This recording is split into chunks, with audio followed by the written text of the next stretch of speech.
thanks everyone for being with us. I wish I was with you face to face and we all weren't sitting at home staring at computer screens. It's lovely to see some of your faces that are popping up on the video feed.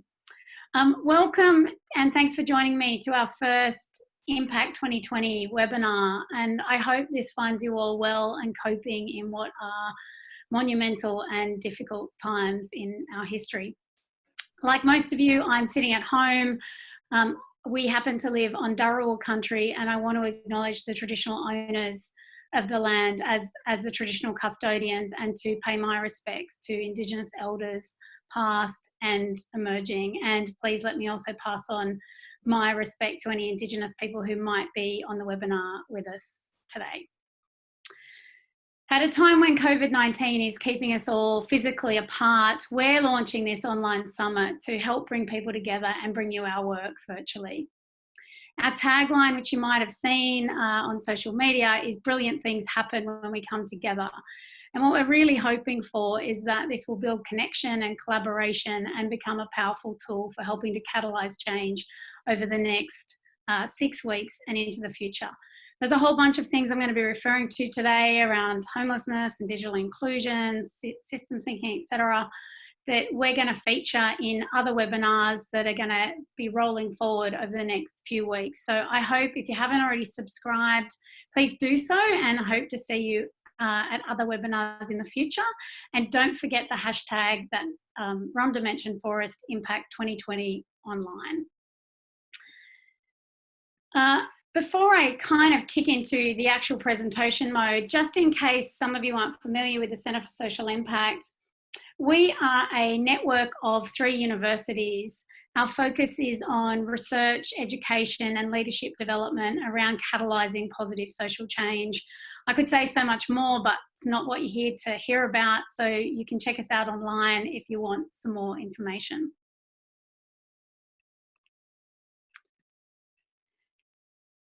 We have all been watching over the last week or so US President Trump's urging states to liberate, and we've seen protesters gathering and arguing for America to be reopened. The demonstrations you can see in this slide and in the next one occurred on the day that US recorded its highest death toll. While our reactions to this might be only in America, there is an underbelly to social distancing laws in Australia too. There's a post at the moment that's being shared in various social media sites about our civil liberties being curtailed and implying that we shouldn't be in lockdown because actually only 75 people have died, the majority are over 70, and they had pre-existing health conditions. I get that people are tired and frustrated and that everybody's livelihoods have been significantly affected in almost every way. And we need lots of different points of view, and we need to understand these points of view. But the international demonstrations and this social media post worry me immensely for a whole bunch of reasons. But mostly because it is so I-centric.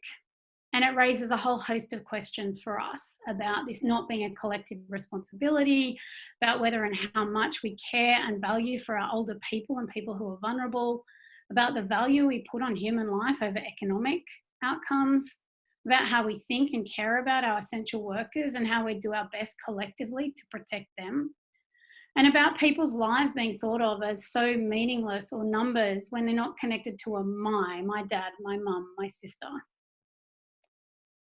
Around the world, as of today, over 2.6 million people have been infected with COVID, and over 183,000 people have died. Our health systems in some countries have not coped, hospitals have been shut down. The people who've died are someone's mother, father, grandfather, uncle, son, daughter, friend. Many people have died alone. Many of those grieving couldn't say a proper goodbye. And the world is in this wake of an enormous amount of individual and collective trauma and grief. We can't lose sight of this, even if we're not so directly affected. But in an environment where so much is going on as a result of the crisis, I get that people want it to be over. We have job losses and pay cuts and forced isolation, an inability to see and hug family and friends, to share meals, an inability to know who is and isn't sick in the asymptomatic phase, an inability to go to work, to places of worship, to play sport, to go to choir, museums, or participate in the community in however we usually do. There are very clear roles in this crisis for our appointed political leaders and enormously high expectations of them. We have clear roles for our leaders of our businesses, our not-for-profits, our philanthropic foundations, our social enterprises. And while so much of this situation we can't control as individuals, it's critical, I think, to remember that we are all actors and therefore leaders in this seismic shift that's unfolding before us. And as actors, I think we must consider that I in the context of the we. The I exists in the ecosystem of families and friends and communities in the broader society and around the globe. The I is the actor that intersects with the ecosystem and with other people. And whether we mean it or not, intended or not, it creates feedback loops that affects other people. The power of the I and how it affects the we is enormous. This is systems thinking, and this is how systems thinking works. And if we take this I in the context of the greater good of the we, it's worth asking ourselves 4 guiding questions. What's the big picture purpose here and for who that we're trying to achieve? What's my role in helping to achieve this? And I love Sun Tzu's ancient question of, can you imagine what I would do if I could do all that I can? Number 3, what type of leadership will this take? And finally, how will I know or we know if we've made any difference in this at all? If we hold on to that first question about the big picture purpose, we have to be really careful that we don't get stuck in crisis mode. It's really easy to get stuck in thought processes and technical solutions that require the crisis of the now. A crisis has to be dealt with. It has to be acted upon with immediacy. If we don't deal with it, there's actually no future to plan for at all in some cases. And this stands for a whole bunch of reasons. It stands for people who've lost incomes and livelihoods, who are struggling to put food on the table. It stands for our organisations and our businesses struggling to respond to social distancing restrictions and in danger of being insolvent or unsure how they have enough resources to provide goods and services for the people they serve. And it stands for our politicians who are making unenviable decisions about balancing health and social and economic aspects of all of our lives. We've seen how quickly political will and government support can spring to action to deal effectively, and less so, in response to crisis. In COVID-19, we have seen enormous social, health and economic changes. The changes that we've seen have been so swift that if we look back sometimes by 24 hours or a week, society has shifted so fundamentally to what we previously knew days, weeks or months before. And some of these initiatives have had lobby groups advocate for them for decades. COVID-19 was a crisis it took not just to catalyse change, but to demonstrate how very quickly change can occur and for significant numbers of people. And it's this crisis response in this chaotic, uncertain and threatening environment that enables the appetite and the political will for change to happen so quickly. For things that could have taken decades or maybe never would have occurred. Things like our education systems being shifted to online learning, our social security for our unemployed doubling overnight, governments propping up businesses to help keep people employed and being paid, free childcare for our healthcare workers, supermarkets providing for and prioritising older and more vulnerable customers, businesses shifting their supply chains, their funding lines, their production lines, their focus, philanthropists changing their funding agreements, and non-profits shifting their services and their business models. And I could go on. In the context of the disruption that we're seeing in what I'm calling DC-19 during the crisis, we are still well in this crisis phase. The crisis dealing with the now is dealing with those immediate threats by acting quickly. And really, we react so quickly before we have a whole lot of time to analyse or critique really deeply. And this effective crisis leadership matters enormously for what happens next. And while we've seen some not so great leadership in some parts of the world, we've also seen how important effective crisis leadership can be in protecting people, in protecting health systems and economies in many countries. But there's always a but. There are dangers in getting stuck in crisis mode. And there are dangers for us as individuals, there are dangers for organisations, there are dangers for politicians. And I really like this quote by Heifetz, Grayshaw and Linsky, who back in 2009 commented on this in response to the global financial crisis.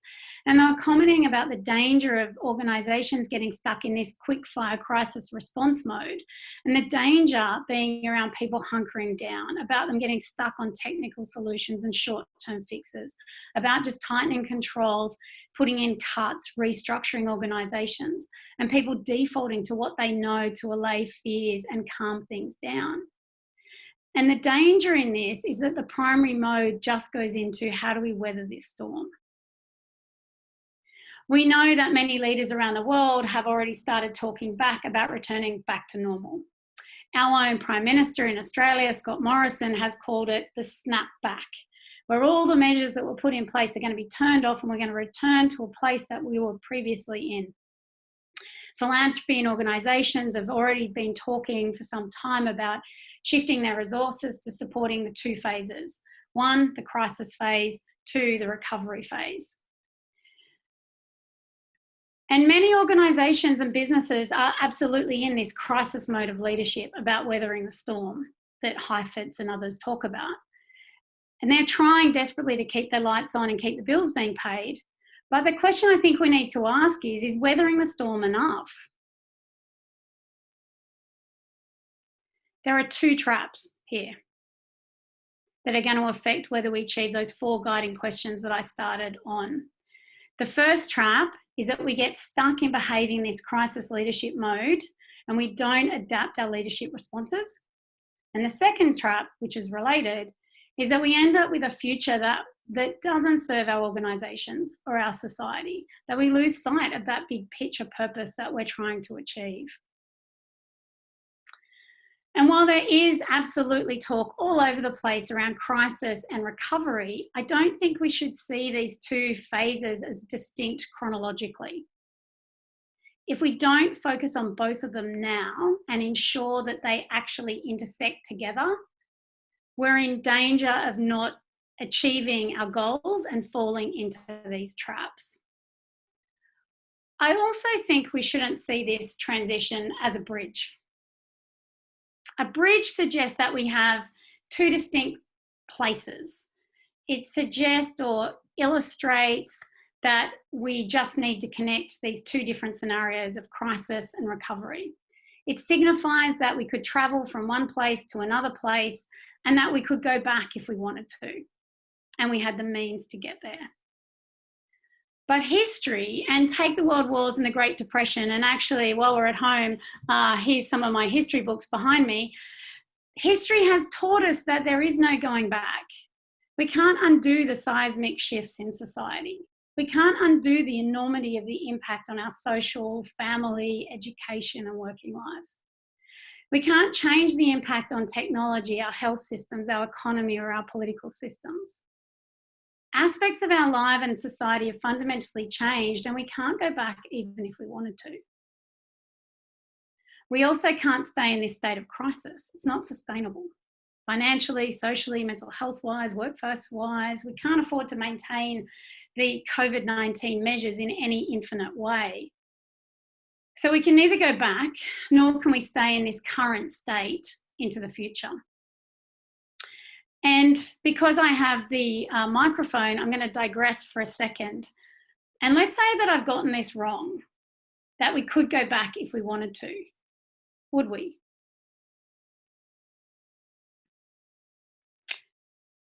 Let's think about this in relation to some of the social problems that we were seeing BC 19 before COVID. For those of us with a commitment to social justice and with a social purpose drive, we really shouldn't want to go back because the world was far from equitable BC 19. In Australia alone, despite almost 30 years of economic growth, I'm going to give you a few of the stats of what society was actually looking like before COVID. And, you can insert any relevant country statistics here, but here's what Australia looked like. We failed to close the gap between our Indigenous and our non-Indigenous Australians in many areas. On any given night across this country, 1 in 200 people are homeless. 3 out of every 5 low-income households are living in financial housing stress. Around 5% of our workforce were unemployed, almost double that underemployed. And if we look at that for our young people and certain population groups, the statistics double and get much, much worse. Wage growth has not kept up with inflation for at least the last 5 years. And almost 1 in 4 of us don't have access to paid leave entitlements. From a financial perspective, we know from research conducted at the Centre for Social Impact that around 1 in 10 people are in severe or high financial stress. The stats are 1 in 2 for our Indigenous people. Almost 1 in 2 people across the population do not have 3 months worth of savings. 1 in 5 can't find $2,000 in cash in a week for an emergency. Almost 14% of the population were living in poverty, over 700,000 of our kids, over 400,000 of our young people. We know food scarcity is a real problem for our most vulnerable families and individuals. Digital exclusion is a pervasive problem that's affecting at least 2.5 million Australians at a time when we need digital inclusion now more than ever. Domestic and family violence remains. Around 1 in 6 women and 1 in 16 men have experienced physical or sexual violence from a partner. 1 in 4 women and 1 in 20 men have experienced emotional abuse from a partner. 1 in 5 of our population experience a mental health disorder in any given year. 1 in 5 have a disability.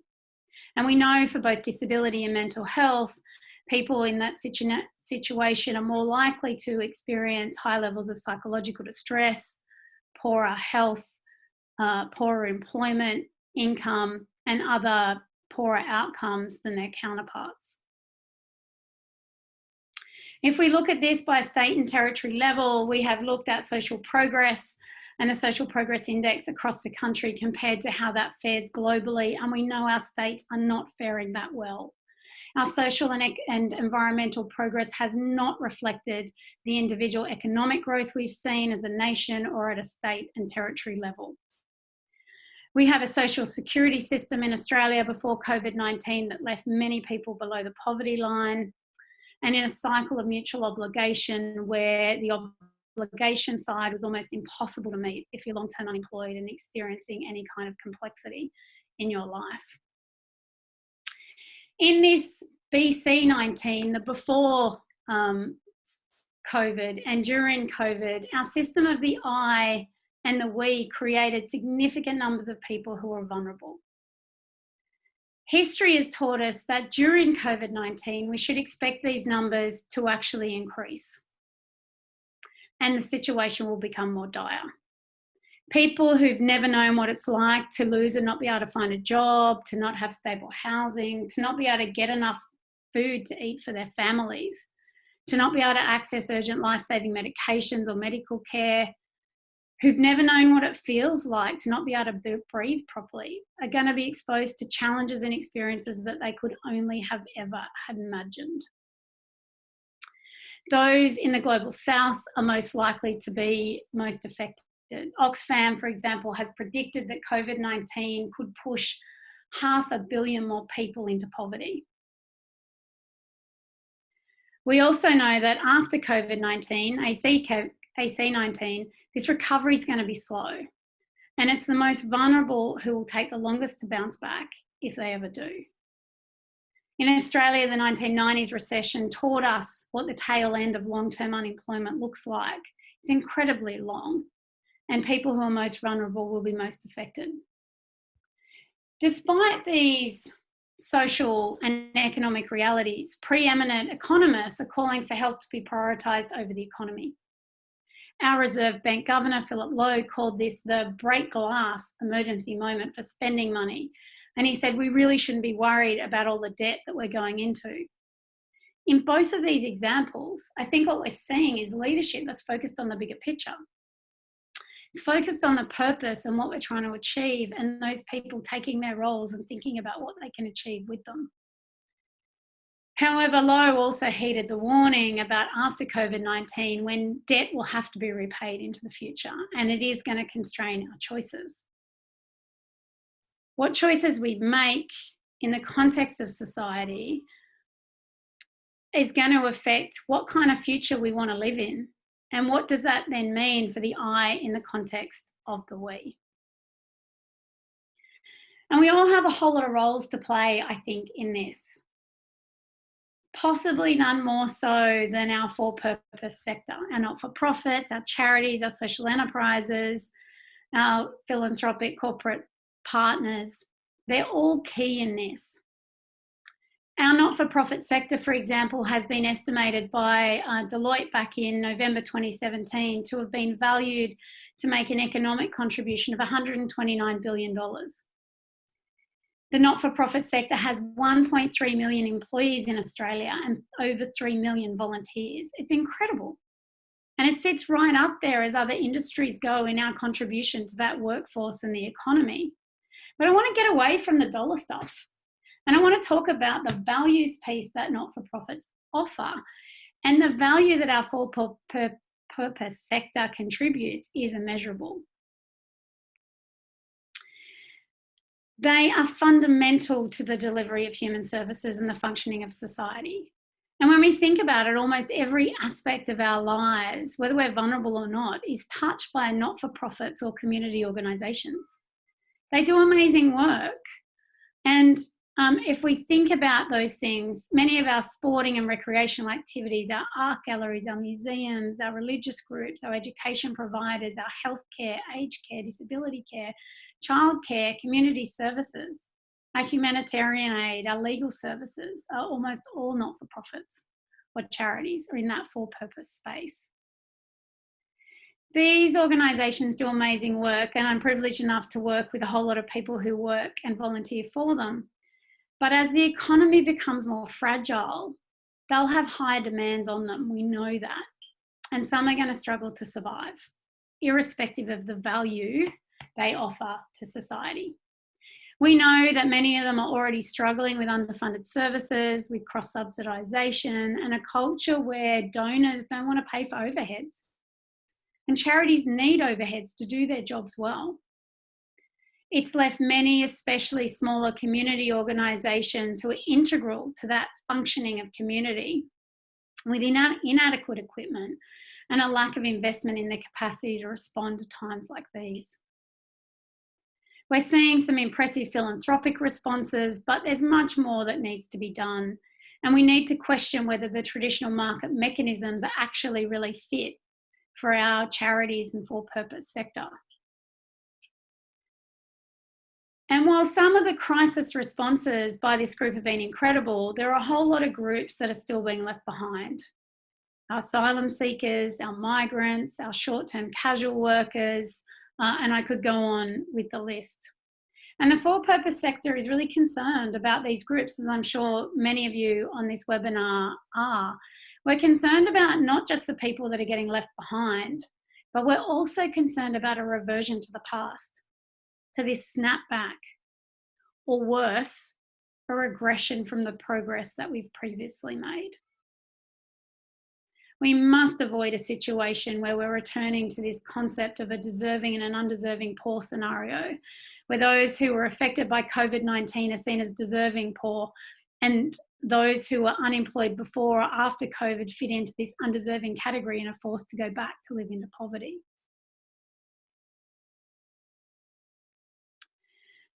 So if we can't or we don't want to snap back, What kind of future are we planning for?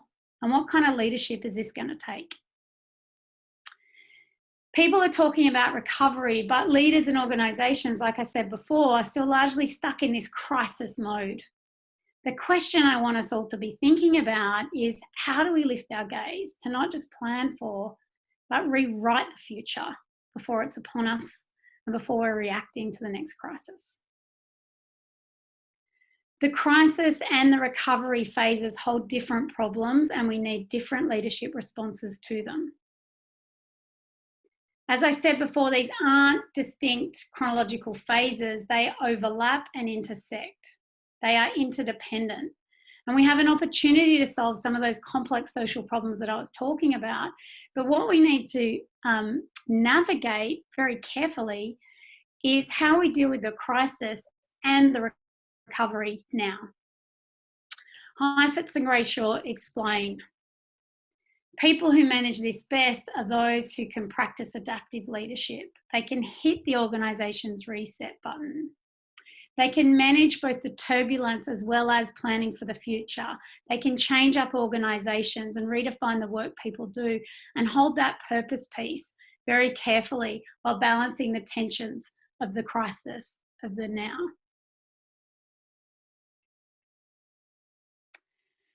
At a very practical level, I think if boards and leaders and individuals are going to do some reimagining and work both technically and adaptively at the appropriate times, we're going to have to go back to some of these 4 guiding questions around that big picture purpose, around the role that might be played and the leadership that could be taken.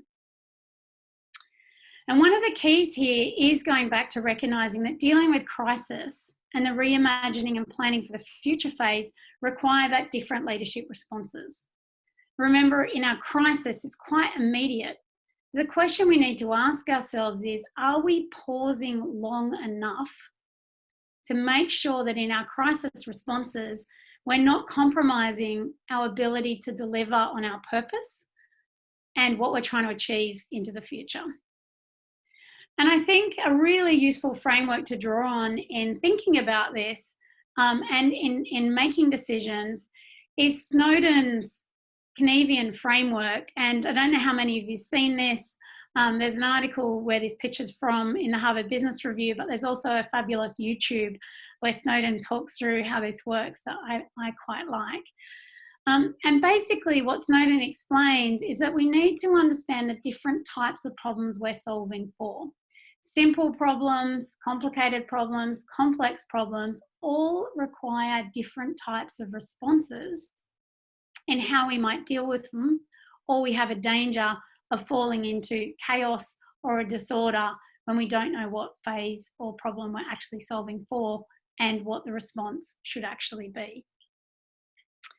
If it's a simple problem we're solving for, it's something we can deal with cause and effect intervention. It's something that's quite easy. We can solve a problem by dropping shopping off to our neighbours. We can make a phone call to someone who's isolated. We don't need to overcomplicate a cause and effect solution.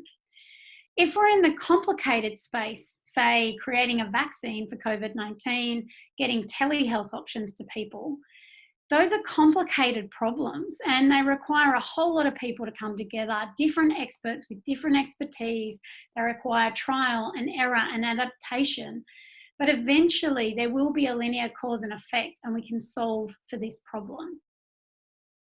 In the complex space, we're in a slightly different position where complex problems are multifaceted.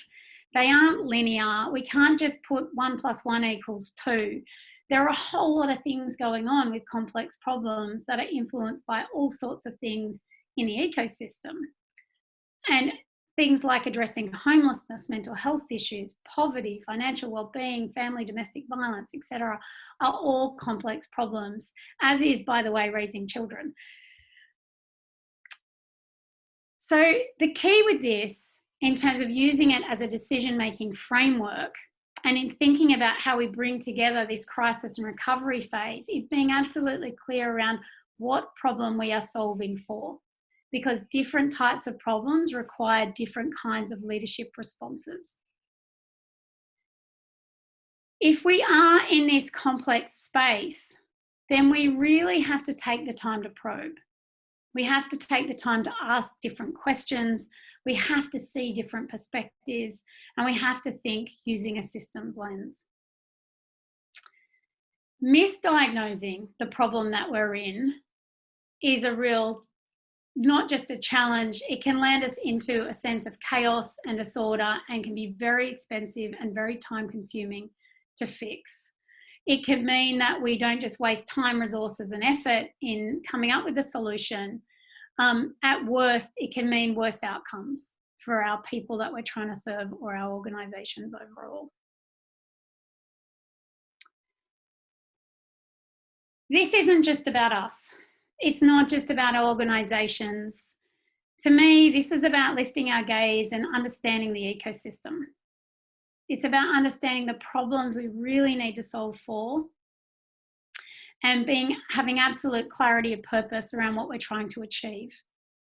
It's about understanding what's going on in the ecosystem already, who's doing what levers really matter for the most change for the most people, who holds these levers, who needs to work together and when. And only then should we be moving to asking that question about what is our distinct role in creating this change? And how do we know we're making a difference? This is all about understanding the I in the context of the we. Addressing complex problems and reimagining our future is going to require looking at different levers for change, at who should be pulling those levers, at who plays what roles. It's going to need us to go beyond band-aid solutions. We need to have more permanent, sustainable root cause solutions for things like homelessness. We've got to move away from coming up with the next rough sleeping solution to being really serious about how we have more affordable social housing. We need to put computers and the internet and the skills to use it in people's homes, not just give them places where they can go to use computers. We need to fix fundraising and funding models and create a really viable not-for-profit sector. There is much work to be done in a whole bunch of areas.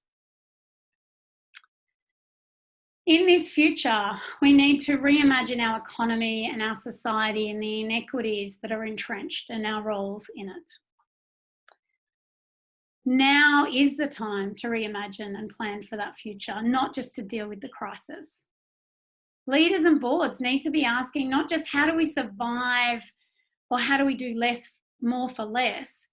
We've really got to move to that lift our gaze space and shift up the question and ask, if we are reimagining, what would we do to build an organisation and a society that meets its purpose? What would we change? Does our organisational theory of change reflect the current circumstances? What assumptions don't hold true for us anymore, given what we now know? How might we recreate our organisations and our communities that are better fit for purpose, for our kids, for our families, for a great functioning society? This means going back to the beginning and not just asking ourselves, imagine what I could do if I do all that I can. It means doing it. And we're going to need an army of social impact warriors who can help to enact this reimagining. So my appeal to you is to say that the future is ours to write, so ready your pens. The future is ours to fight for, so sharpen your swords. And the future is ours to determine, so let's galvanise into action. Thank you.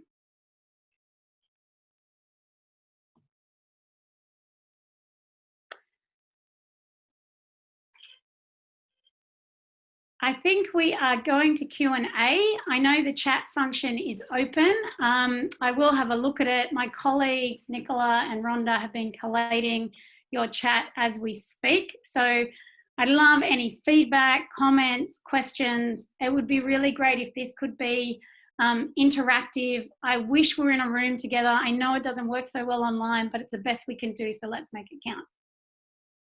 Kristy, just to jump in here, I've just sent you a whole selection of questions, but I had to send it via iMessage. I've had some technical issues of my own, so you should have that there. Thanks, Nick. I'm just having a look. And just to answer some of the questions coming through about the recordings, we will be sending a recording out, but not for a little while. So you're going to have to wait for another few weeks maybe. Okay, so we have a question from, and look, I'm sorry, if your question doesn't get answered, we're super accessible. Happy to talk to you at another time point offline, but let's do our best to pick up a few of them, and we do have a bit of time. So thanks, Susan Stanton, for your question. How do we suggest we counter the negative talk that I mentioned, these process posts that are going viral? That is an exceptionally good question, and it's a bloody challenge from a leadership perspective to counter these things.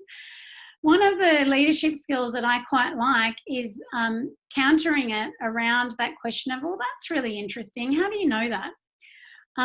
Why is it that you think that might be the case? Or where did you get the evidence from? That's interesting. I've heard, or here's some other stats that would suggest that there's something else going on here. I think that those throwbacks sometimes can be really useful. And I think that it's key here around not being complicit as well. It becomes easy. And, you know, I fall into the trap myself sometimes too, where you go, that one is just too hard to tackle. I'm not going there. And you shake your head. But I guess the question is, to what extent are we complicit when we don't challenge or push back or ask different questions to say, I've got a different point of view?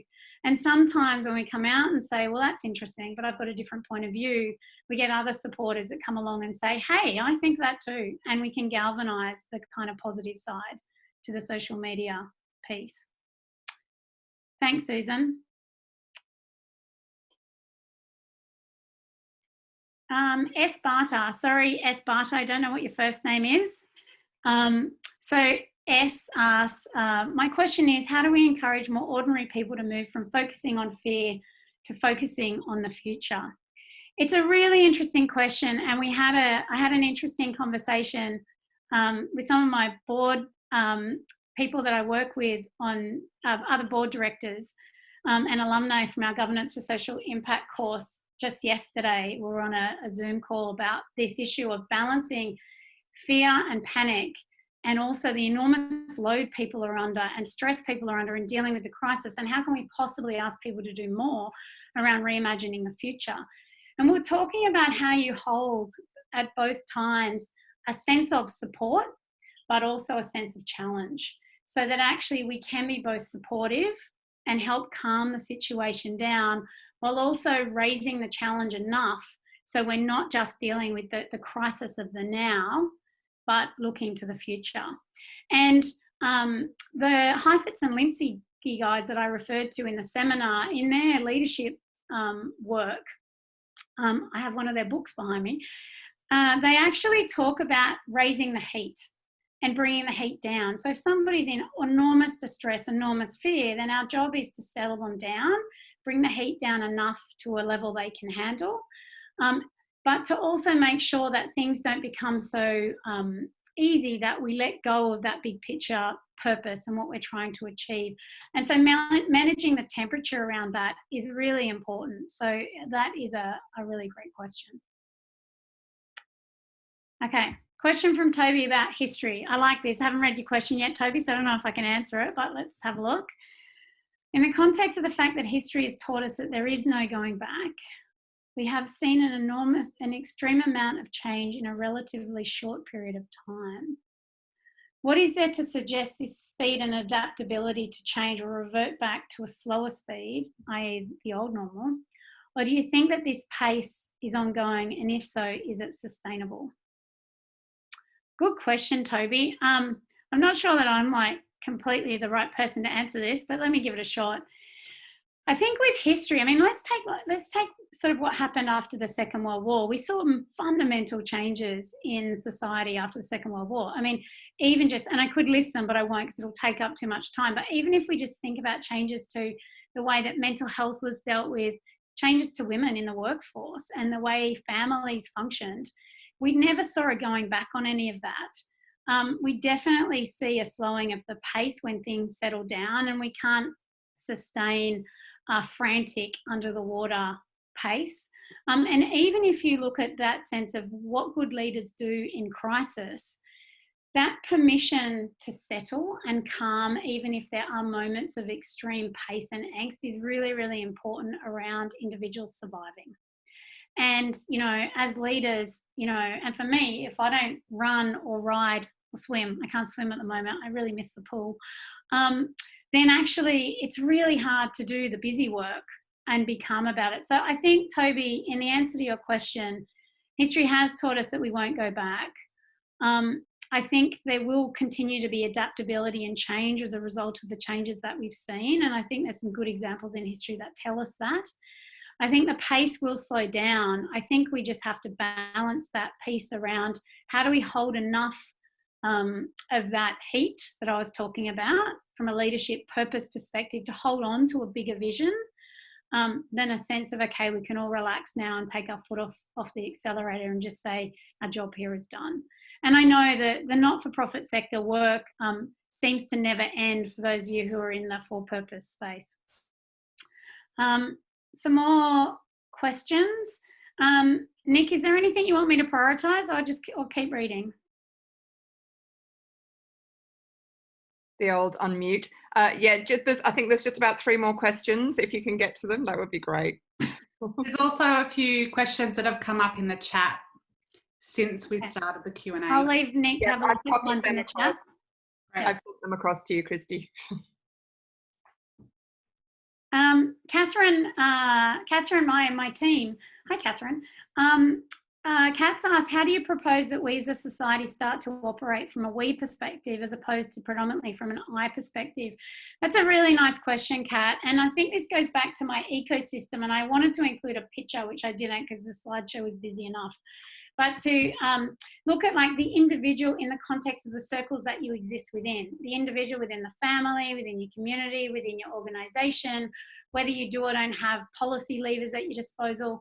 The key is thinking about where do I sit in all of this and who do I have contact with? So, you know, from the I perspective, just in our household, my husband's the one that's doing the shopping for our neighbours, so I can do a whole lot of this work, for example. It's just thinking about where the I sits in the context of the we, and whatever your resources are, your networks are, wherever you might have influence.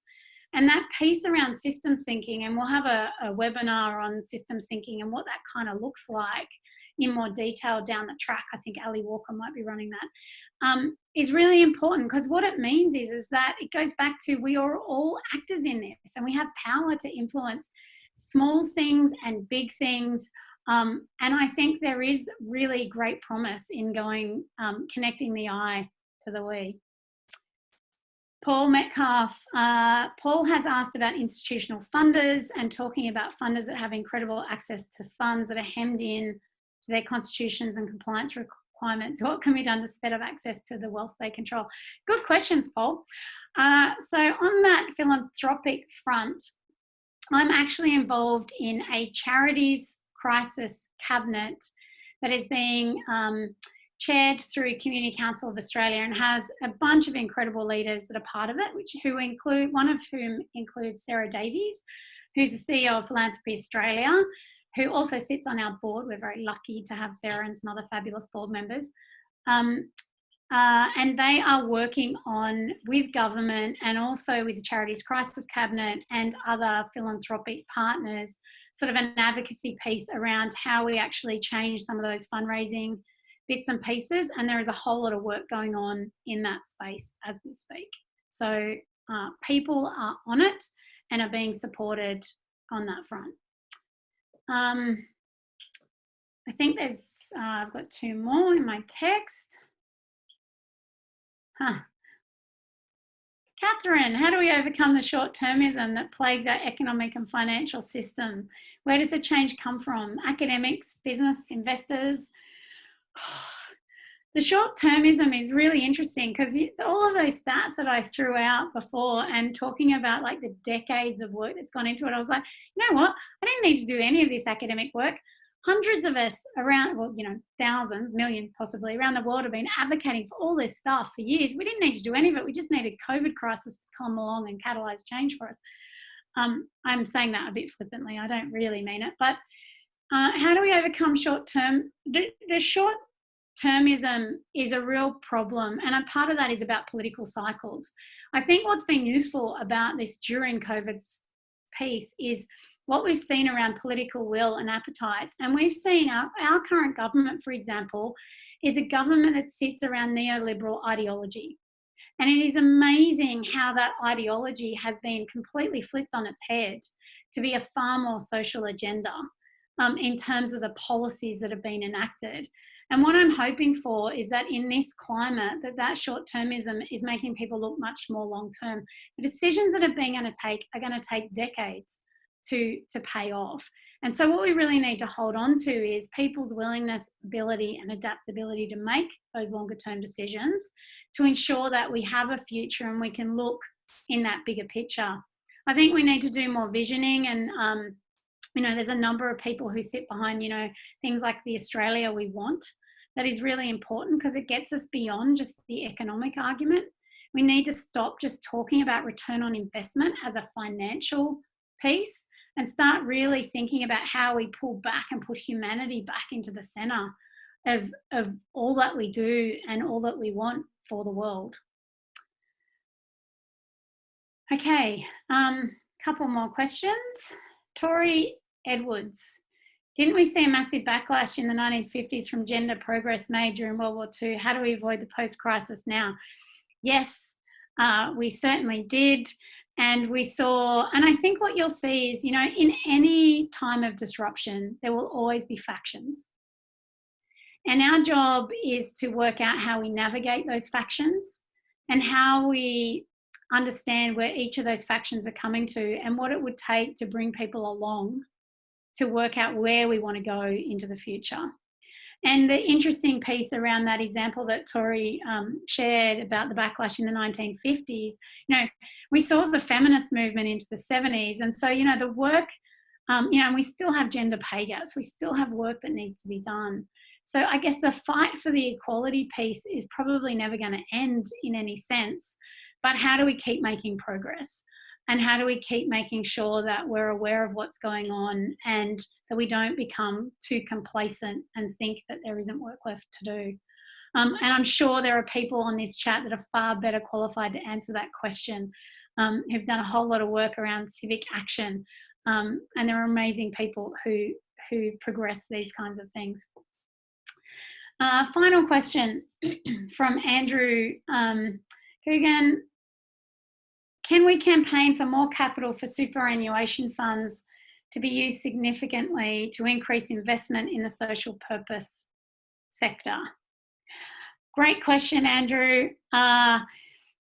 Some work that we did some time ago, or it's not that long ago, on how do we come up with new affordable housing options. We were looking at social impact investment for more affordable housing. We're doing work through the Constellation Project that also is looking at how do we tap into things like super and other capital funds to release capital in different ways to enable social progress. I think we have to get absolutely really imaginative around what our economy is going to look like in the future. And part of that is going to be looking at things like those super funds. There are certain legislative and other barriers that we have in place. And there are a whole lot of other things that we have to overcome to enable that to occur. But absolutely, it's thinking in the right direction, and we need to be super creative in how we solve for all of this going forward. Those are all the questions I have in my questions from Nicola. Nick or Rhonda, anything else you want me to pick up in the last few minutes? There's one more question on the chat that has just come through from Marguerite, which is, how do we build on our success when politicians listen to the experts, scientists, leaders in our NFP, the voice of women and minorities? We'll have better chance of influencing change if we change the political focus to more bipartisan, cross-sector visionary planning and decision-making. The bipartisan pieces, I think there's a couple of things that I'll say here. And again, like most of these questions, could have whole webinars in and of themselves. And I'm sure you've all got lunches to eat and other Zooms to get to. So let's be swift. I I think there's two pieces to this that I want to pick up on. One is the non-partisan piece, I think is really important. You know, that thing that I was saying about factions, there'll always be factions, and we have to be clear about what we stand for and what our values are and what we're committing to, and hold that purpose. And that does you very well in any conversation. But actually ending up on a side of politics can be particularly dangerous around then not having a voice, not being influential, not being listened to. So how you hold that non-partisan, I think is really, really key and really important. But the other thing I think that's worth saying on this note from Marguerite's question, and she's raised all those people around, the experts, the scientists, the leaders, not-for-profits, and I think we're all leaders in there, so it doesn't matter what your role is. Leadership is about what you do, not what your title is. So on that leadership front, I think the other really interesting thing that we've seen in recent years, and even sometimes decades ago, we're seeing an inversion of power.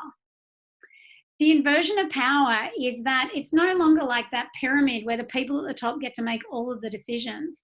We've seen how powerful things are, like around crowdfunding, and how social media and individual groups have galvanized change. I mean, look at the marriage equality debate. That was incredible. You know, even it has challenges, but even the introduction of the NDIS, you know, we have seen this inversion of power. That means that individual groups, individual collectives who do work together for that higher purpose can sometimes create amazing shifts in society. And I think, you know, that from the connecting that I to the we gives me enormous hope for where we might all land as a society into the future.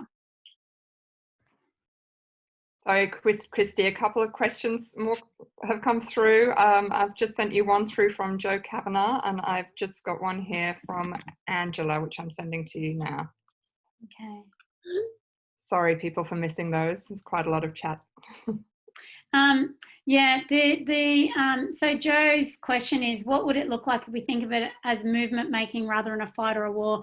Yeah, I've completely positioned this as a war because it's a bit more exciting, but and I do think it is. There are a lot of similarities in this sense of being at war, and I think the key here is we're not at war with each other, and we're not at war with factions. We're at war with the COVID situation. But I do think around that, how do we make it a movement in terms of the future, is a really important point, Joe, and we should embrace that and use it.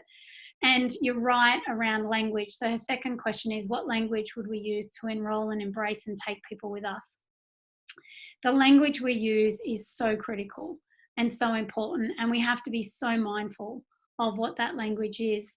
And Joe, you have done amazing things in social change throughout your career and continue to be involved in all sorts of amazing things. So I think we need to work with people like you and colleagues around what is the language we take going forward, what language will galvanise, what language will unite, what language can we use to come up with that drive for shared purpose, and what that movement might look like into the future.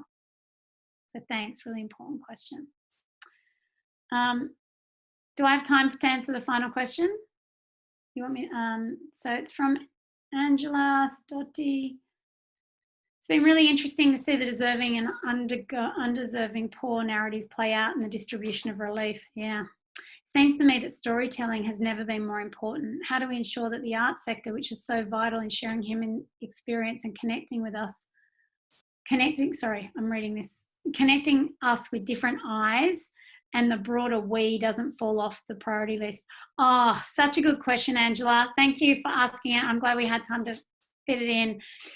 The arts and the cultural sector is just so enormously important in this. And I think I saw a really great meme or something around how, if anyone ever thought that music and art and culture isn't important, you know, this has given it a moment to realise how much we value those things in our lives, and how much we miss being able to go and see them, but also how much we value being able to bring them into our lounge rooms. So the storytelling piece is really key, and I think that connects back to Joe's question around what's the language we use to galvanise and how we hold stories, and also that, you know, the fabulous way that the arts engages humanity and values. I don't think that the social sciences can ever do it as well as the arts can. So I think that, you know, you have a really important point, and we really need to draw in the arts and all different sectors in this movement for the future. I think that's the last of it, Kristy. Last of the questions. Well, look, thank you. We do have a whole host of webinars. We're going to bring them to you, as I said at the start, daily for the next 6 weeks. I have some brilliant, we have brilliant colleagues and brilliant networks that we work with who are going to bring different webinars over the series. Thank you for bearing with us in this online format. I can't wait till I can get in a room with many of you again.